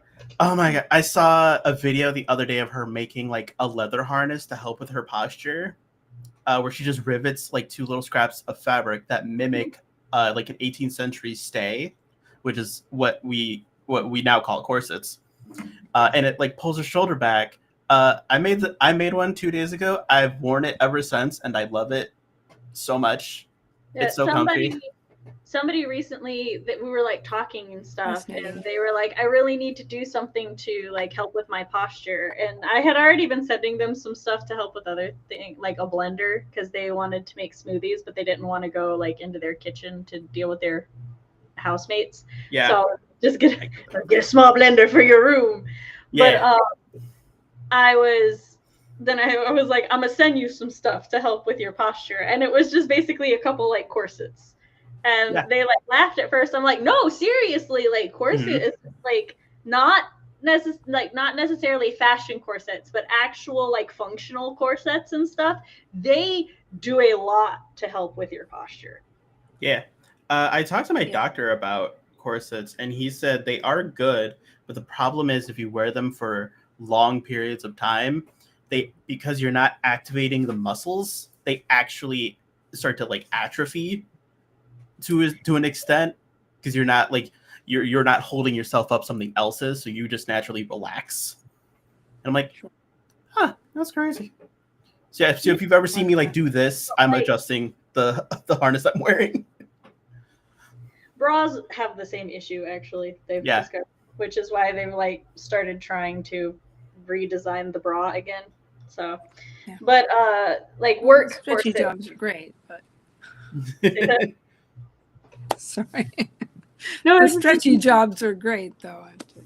Yes, but yeah, I am seeing it's kind of going back to a more structured sort of deal.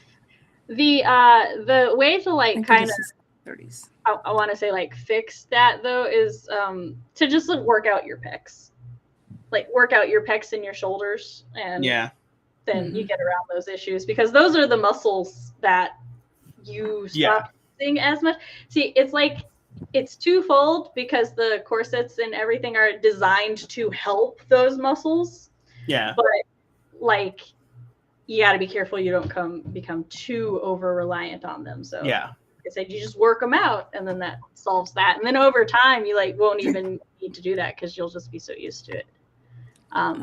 Bella's going to try to join the relay. It just depends on how life goes. If I do, I'll be working on the Polly werewolf story. Alina's kind of at a standstill because I have a ton of stuff to figure out. That's fair. Polly werewolves, tell me more. Tell me all the things. Do they happen to be queer? It's fine if they're not.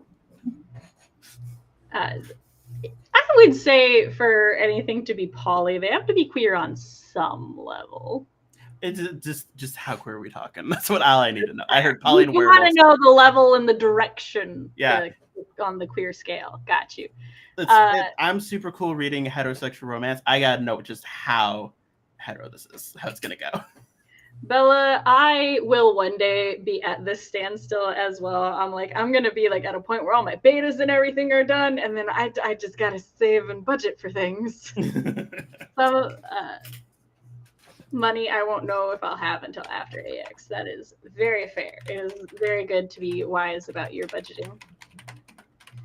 There will come a time when I will have to tell Chris, I'm like, I can only give like part of my convention money to family things because I gotta save up now. But also he's very supportive in like all frames of the word when it comes to the writing and stuff. So he always gives me money for things too. It is how we work. I've got a similar thing going on myself. I was going to say, I don't have to worry about money for writer things anytime soon. And then I'm like, no, I have to pay an editor in December. But it's only for a short story. So in the grand scheme of things, not that much. I mean, a lot, but not a lot at the same time. Yeah, I get it. Because I have a quality editor. Ooh. Nice. Really quality. Yeah, Danica Taylor, she's the editor who edited All That Glitters. I was going to say, that name sounds so familiar. Yeah. She, now they are transitioning out of their beta, but she runs a small company called Authors Own Publishing. And it's her and I want to say 3 other editors. And then they also have a cover designer, and they have a couple different people. And they offer services to like edit your book, and their editing process is like very thorough, very in deep. It's like the kind of thing you would get in traditional publishing, because like at least her and one of the other editors has worked in traditional publishing. And it's just, it's my dream editing, because I was like, that was like the sad thing when I was like, I'm going to go self-publish, but I'm not really going to have a editor that like is with me the whole journey. But no, they offer that, and also they offer to help coach indie authors through their social media campaign. So like they're marketing for their book. Nice. They offer to like do that and everything. So I would definitely look into Author's Own. They're booked up throughout the rest of this year, but I would definitely recommend looking at them for any projects anybody needs an editor for. Like even part of it is they can just help prepare your manuscript for querying too. So like help query clean. Nice. My brain went away. I hope it comes back. Welcome to my life. I'm very excited to work with Danica again in December. Also, Danica has chronic migraines, so she relates to my chronic migraine struggle sometimes. Yeah. I'm being messaged. Oh, okay. No, I'm not. Or the message isn't loading. Is it my message? Oh, there it is. Yes. It just says bread ? Give me a second. I'm so curious. I am nosy.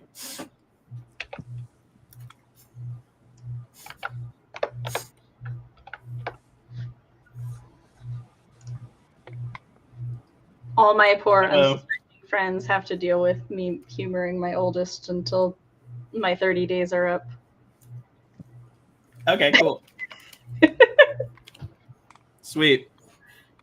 Except for one person. One person was just like, why does your message match your oldest now? And so I just screenshotted it to them. Because they knew. Yeah, and they were like, you broke the rule. And I'm like, you didn't say bread. You just asked a question. So. Oh. But, all right, go ahead, Cody. I fully love when you read it. I just heard the like I must do this to an unsuspecting victim yet again. Yep. It's like, okay, another victim. Fox says, you lived through the era, you should know better. Of the era of the game. Yeah, I probably should have. I fully thought it was a Fox thing. I'm not even gonna lie. Oh no! Well, I can see why you would think that, though. I was fully like, "Is this did Fox change your thing? What is this?" He can't log into my Discord that I know of. Listen, I don't know. Fox is everywhere, as far as I know. No, I know he has access. Look, if I use my author email to sign into something, he can sign into it for sure. I think my Discord uses my personal email, so I don't think he can log into that one. But who knows? I never underestimate where he can and cannot go. That's wise, very wise. Yeah, exactly. Bella said there's 3 guys with 1 girl. The guys have been in an established relationship before she arrives. 2 of the guys are closer, so quite queer. I will need this book ASAP. I will give you all the money. Bella put out a thing for beta readers in the server, Cody. You want me to go tag you? Yes, please, because I did not see this. That sounded so much sassier than I intended it to, but here we are. Do you want me to tag you in that? Is that what you want me to do? Do you want me to tag you in this? I trust you understood my fully emotions there. All right. So 3, 2, 1, go.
I'm so close to being done.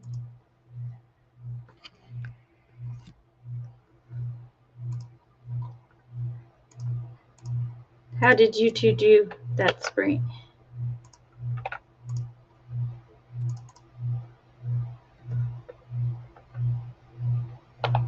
Hold on. Let me unmute you guys because you're both muted. Okay, go ahead. That's so funny. I was just saying, it says I'm still muted. I have completed the one shirt.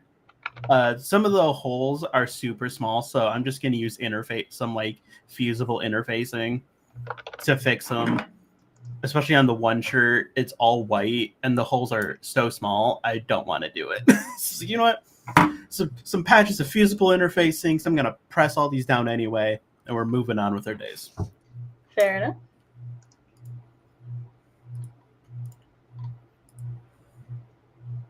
Okay. I apparently will only. I am on 4 streams Saturday, and I'm running all 4 of them. I think I'm on 2 of them with you.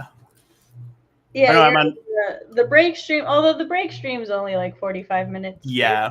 45, 50 minutes. So really, it's just a normal Monday stream on a Saturday. And then I'm streaming with you on Monday. Which always seems to happen. I'm usually always on the streams after a Storytellers Hearth. Are we doing a regular? Yeah, we're doing a regular write-in on Monday. No, it's the quarterly party.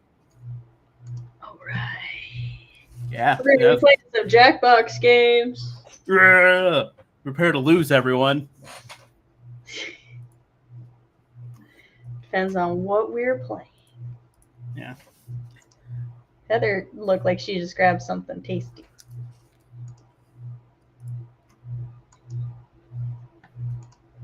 You're still muted.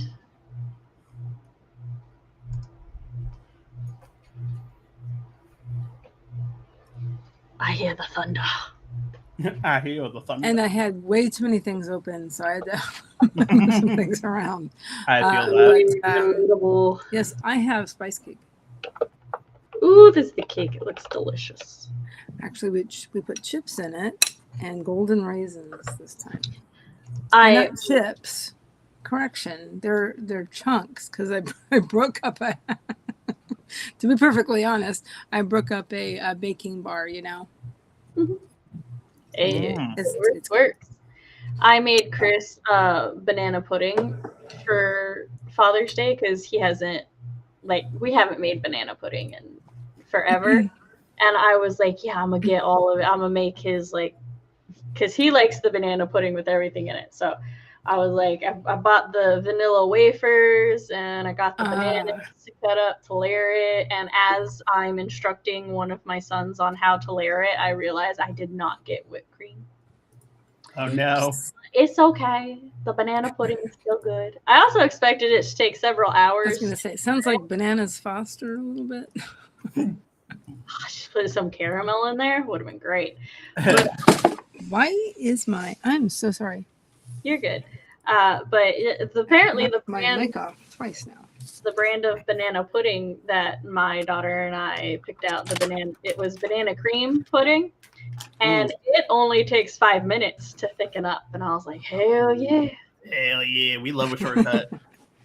So we mixed it up and then we let it set, and then my son put the wafers and then a layer of banana, and then by that point the pudding was mostly done, so we poured the pudding in there.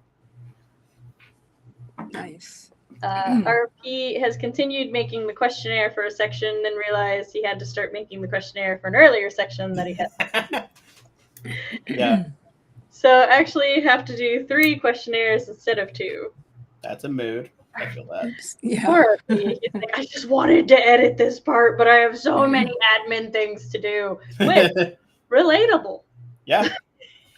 I have critique notes back from 2 out of my 3 CPs, and I refuse to allow myself to look at the notes until I can actually critique. So Wednesday I'll probably be able to look at the notes.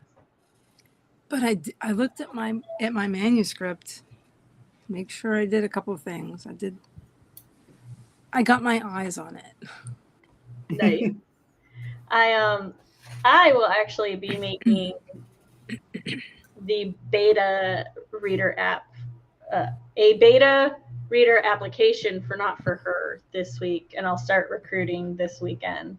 Probably won't start betas until after Expo in July, but I like to recruit ahead of time. Yeah.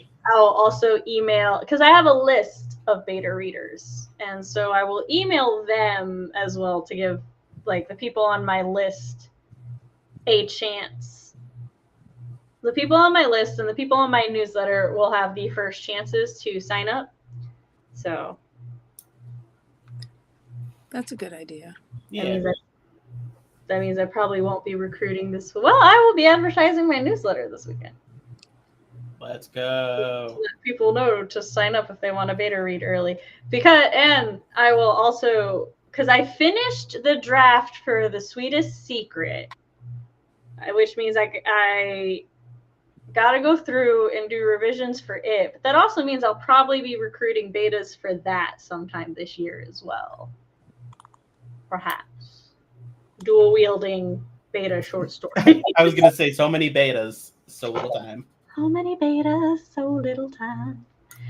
So, Bella said, I'm trying to do something insane for this year. I'm trying to change my life in 6 months, and the writing goals are to publish Alina and write the first draft of the Polly Werewolf story. Oh, excuse me. I am all for these goals. I'm aiming for this, but I won't be upset if it doesn't happen. I am all for this mentality even more. Yes. Yeah, for sure. You know, I saw that. Have goals, but yeah, smart goals and realistic. That's like when my older two started middle school last year. I had gotten in such a groove, right, with writing and with the children in elementary school and everything. And they had on their own wanted to become bus riders. So suddenly my afternoons were free. No more waiting. Let me tell you, I hate the parents who show up at the school an hour to an hour and a half early to pick up their children, because then they make me show up at the school an hour early so that I'm not stuck in the way back, which I didn't care, but my husband always threw a hissy fit that I was in the way back, and my mother definitely judged me. But because my mother is one of those people who will show up an hour and a half early and just sit there and read a book, which it's funny because when I always complain to her about her, she's like, well, I do that. And I'm like, yes, you are part of the problem. And she's like, and I'm not stopping. So, well, my hubby's that way. He needs to be somewhere at least 30 minutes early. She said, I will continue that. What is it? Of the mindset of if you're not early or late. If you're early, you're on time. If you're on time, you're late. And if you're late, just don't go. Yeah, don't bother. that's theater time. That's what my parents told me raising up. And as someone with ADHD, I'll tell you what, I shouldn't have went to a lot of places because I was always late. But now, I'm so different. When people show up late, I just tell them better late than never, because that is how I genuinely feel. I would rather see you late than not see you at all. Exactly. Or have an accident. Yeah. In your car. Exactly. So with your car.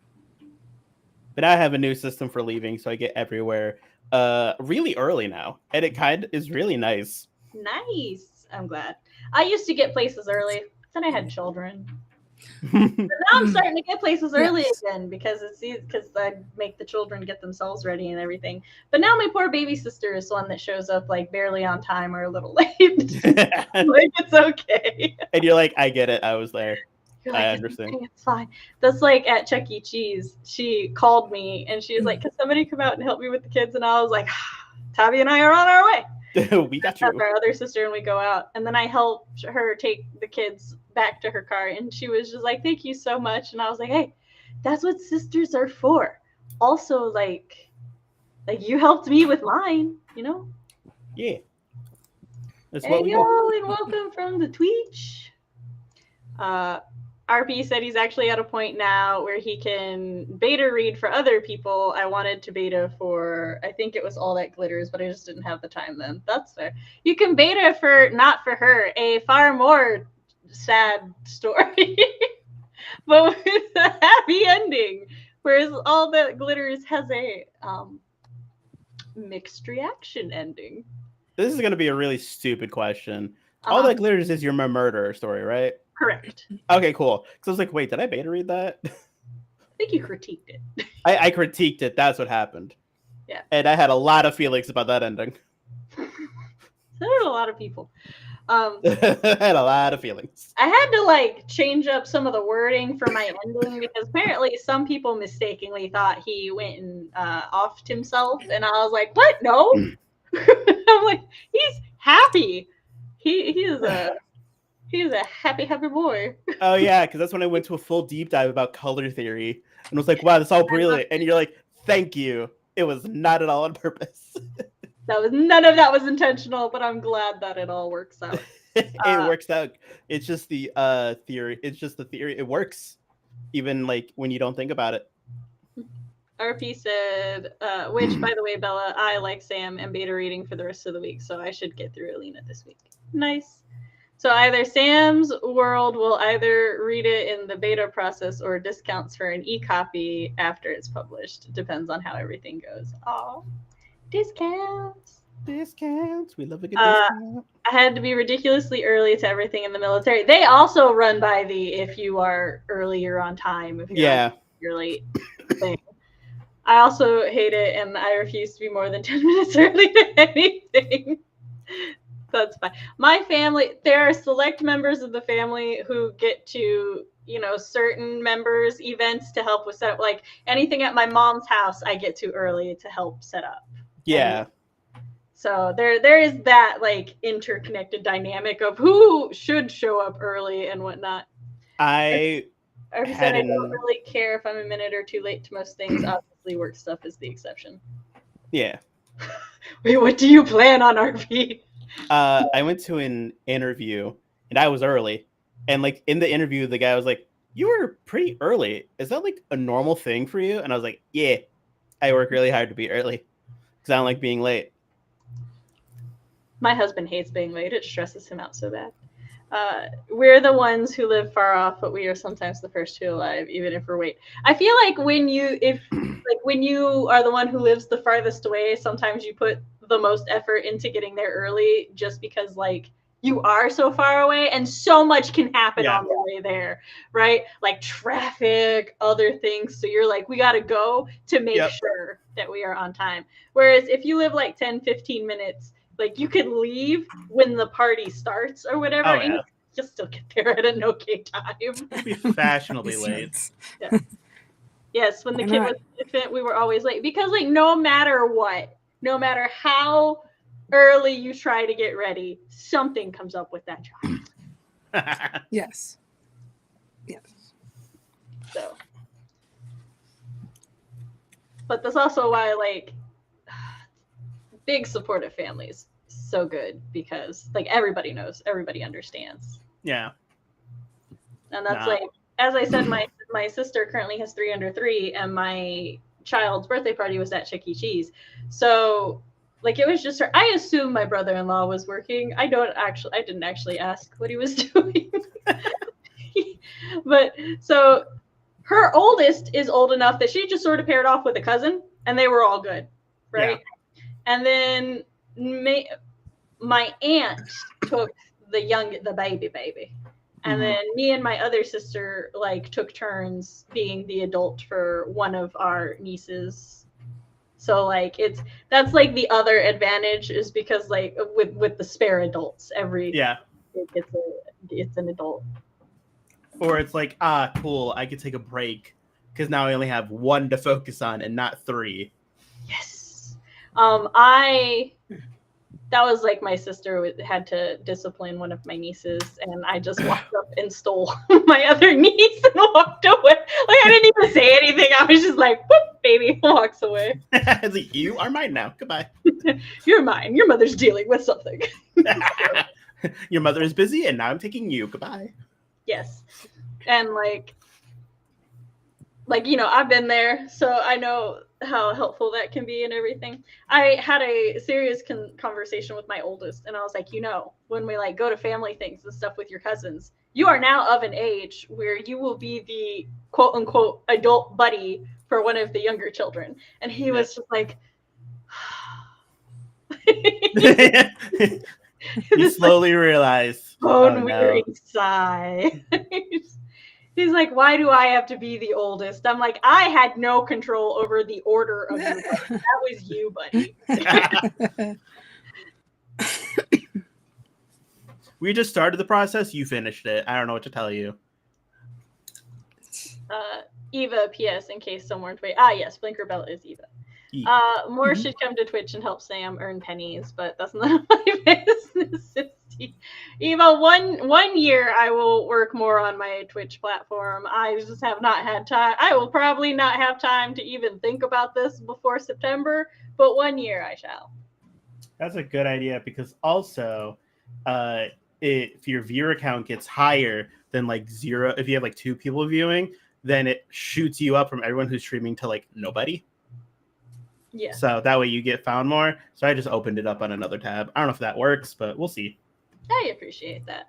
Like I was saying earlier when we were talking about adjusting expectations for like work and everything, I had gotten into that like good thing. So I had actually started trying to, like, in my server and stuff, I would host a sort of like a Whip Wednesday, but it was like a 3-hour work day where treating writing like a part-time job, basically, where I would hop in Discord, run sprints and stuff, and do what I needed for my Whip. And I was actually making some pretty good progress. But then my children started middle school, and it was a huge transition, like, for them. And it was just very different. And so I like sat back and I'm like, okay, I have to switch my mentality again. And I had, so now I have a goal of, it's like, I'm not pursuing writing as a career until my youngest graduates high school. But if I happen to publish a book or 2 before then, I ain't going to be mad about it. Yeah. So that's kind of how I look at it right now. Which is pretty healthy. Yeah. There was an author, because as I have mentioned many a time, I love to read author interviews. I've read author interviews since I was 12 or 13. Is just like one of the things. Yeah, I read In the Forest of the Night, and the author of that book was like 12 when it was published. And so I was like, I could do this. Yeah. What? Amelia, well, she had, let me tell you, one, she had connections, but also to this day, I think her books stand up. I just, in a way, I think they read, like, the only complaint I have as an adult with her books is I just want more. I want them to be longer. I need more of the world, more scenes, more story, just more everything. Whatever this is, kid, I want more. Yeah, I think if they had written them as an adult, Amelia would have been like, it would have been a much thicker read. But they're still really good. And they definitely, going back and reading some of Amelia's books, I'm like, I see where I was heavily influenced. But yeah, so at that point, and at that time, YouTube was not writer-centric. There was like, there were not all these things. So I just went to authors and their interviews and their websites and stuff and articles about them. And this one author whose name I can never remember, but I remember reading an interview with her where she was talking about how life is essentially a series of juggling balls, right? Mm-hmm. And some of the balls are glass and some are plastic, and you're probably not ever going to be able to keep all of the balls in rotation. So it's really important to know which ones you can drop and which ones you always have to hold on to or they will break. And it's funny because like I've quoted that quote before, and recently I read the book How to Keep House While Drowning, and they also quoted that author and that quote, and I was like, I feel so valid right now. I still have to read that book. Yeah, how to train your dragon? How to keep a house while drowning. Yes, How to Train Your Dragon. I think everybody should read it, because even if you yourself don't get anything out of it, I think it can offer like a lot in terms of perspective and how to talk to other people about doing things. So Yeah. it definitely changed how I have approached speaking to my children about keeping their rooms clean and stuff. So Yeah, because That's cool. we're at 3 hours, but as I always have to catch up on chat because I got to see what they want. Not what they want, what they're saying. Sorry, guys. Wow, what do you guys want, huh? What do you want? Why are you even here? What do you want? Ugh. It's hot in here, okay? I do fine until around the 3 hours, and then, like, it's not even just having the AC off. It's that my AC, like, the filter needs to be cleaned or it's dying, one of the two. So, the descriptions for people are described as humans with wings, but I'm going to change it to be humanoid, but I can't change those descriptions until I get character art. Why so? I don't have that imagination thing where I don't have a vivid imagination and only really see words and descriptive stuff, so non-humans are 100% impossible. Oh, okay. Oh, aphantasia. I have aphantasia too. So I go through spouts where I'm like, oh, I for sure have it, because if I close my eyes and I try to like picture an apple, I can picture an apple, but like it's so like under layers and layers and layers and layers of black that it's like so like I see it like up here. I don't like visually see anything. From my understanding of aphantasia is like there are like not everybody sees absolutely nothing. And like you can even like you can train yourself to see things. So like you can essentially potentially clear your aphantasia. Yeah, because they say in like the current largest theory is that it has to do with childhood trauma. Oh, great! It's basically an ability that we had, but we lost because of something, because of things. Add it to the list. Oh, that's interesting. There's like studies that it's like that's not definitive, and some people may just like their brains may just not function that way. I think it's probably connected to my dyslexia, but I also have CPTSD, so who knows? Because like I always thought "picture it in your mind" was a turn of phrase until I learned that aphantasia was a thing, and then I was like, wait, and I looked at my husband and I go, can you actually see things in your mind? And he goes, yeah. And I told my family about this, and my father, who has apparently very vivid visual mental things, he looks at me and he just goes, how do you read? And I'm like, I may not picture an apple, but I still know what an apple is. And that's where like I go to where I'm like, because I always say in my head is like a never-ending movie that no one wants to watch.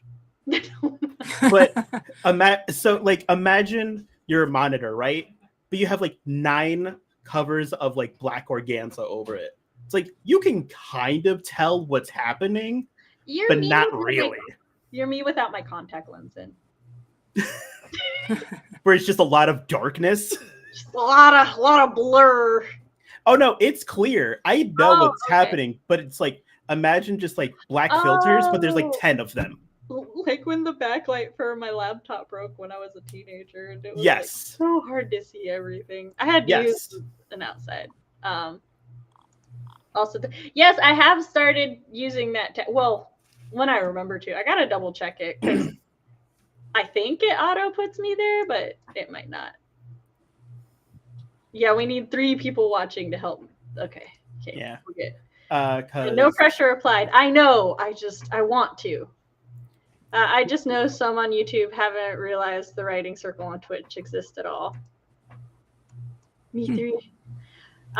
Thank you for the beta reader thread on Sam's Realm, Sam. I have been meaning to do it, and I am ashamed it took me so long. So I'm glad that you was the perfect timing. Yes, that makes sense. I suspect being medicated for some other diagnosis may assist. My dreams are more lucid on melatonin, for example, but I don't recall any dreams at all with THC use, and I see my dreams. See, I've lucid dreamed before. My dreams get wild and crazy. Okay, so me and my dreams get a little weird because I will 100% just be in dream, and then I'll hear something in the room and I'll wake up just enough to like look and then go back to sleep, and then it's suddenly nothing in the dream has changed except it's me now, and I said so like if I'm like having this weird dream about this character or whatever, and there's like a romance going on, and then suddenly it's me, and I'm like, oh God, no, am I cheating on my husband? The dream completely changes. So I don't know what that would be classified as. I will say I do like lucid dreaming. It is very terrifying at first. Because one way you could tell if you're lucid dreaming is if you cover your nose and you breathe through your nose. Because if you're for realsies world, you can't. But in a lucid dream, you can still breathe through your nose because you're not actually plugging it. So that's one of the tricks to know if you're dreaming. I did it for the first time when I was dreaming, and I'm like, oh, I'm in a dream. Because when I'm in there, it feels like I'm in the dream. It's like, I've heard that.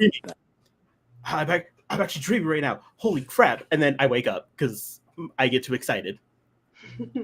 Yeah, that happens to me. I wake up, but it's more of, hey, I remember this dream. Oh, I'm dreaming, and then I wake up.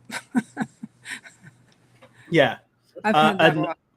If you are lucid dreaming, a good way to stay inside is if you ground yourself. One good way is to rub your hands together and focus on that, because then it's an action you're doing in the dream. I would rather not be lucid in my dreams. I don't know. It has never gone well for me. I'd just say, if you happen to and you want to, if anyone in the audience, I've done a lot of research on this and I've done tests before. Eva said, I once saw a tree that sort of with pink buds. It was so pretty. In that moment, I was hyper aware that I did not see things in my mind's eye. This was after I knew I had aphantasia, but still doubting others didn't have it.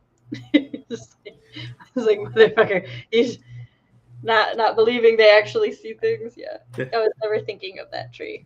That's fair. I was going to say it sounds like when I take my glasses off. Yeah, I think it's more akin to if we put like 3 sunglasses on, but like yes, sunglasses. That's why I guess now everyone knows what organza is, but imagine just wearing a lot of sunglasses. Like 3 layers of sunglasses, where it's like, after you get your eyes dilated, those ones. Yes, yeah, where it's like, I can tell I'm in a room, but that's about it.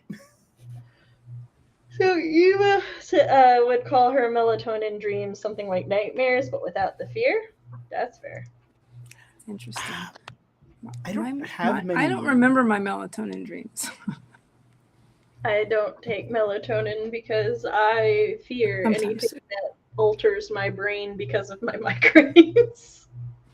I don't have nightmares, but I'll also say I've had this dream catcher since I was 4, and it's been above my bed ever since. So, BB. I've had unpleasant dreams, but I haven't had a full-on like nightmare. Very fair. All right, well, I'm going to go ahead and close this out because we're at 3 hours and 15 minutes. We're having too much fun, but we must leave. All right, so thank you all for joining us this Wednesday. Yeah. This Wednesday, it shall be me on my channel for Whip Wednesday. And then Monday will be me, Cody, and Matt for the quarterly party. But Matt better prepare to lose. And also this weekend is the Storytellers Hearth writing relay, which I will be everywhere. I was gonna say except early in the morning, but Sunday I have a morning stream, so I saw that time slot and I said no. I said no, thank you. I wish I could have said no. I wish I did say no, but you know what? Here we are. But yeah, so thank you, Heather, for joining us. Thank you for inviting me. We will see you all next time. Bye. Bye. Bye.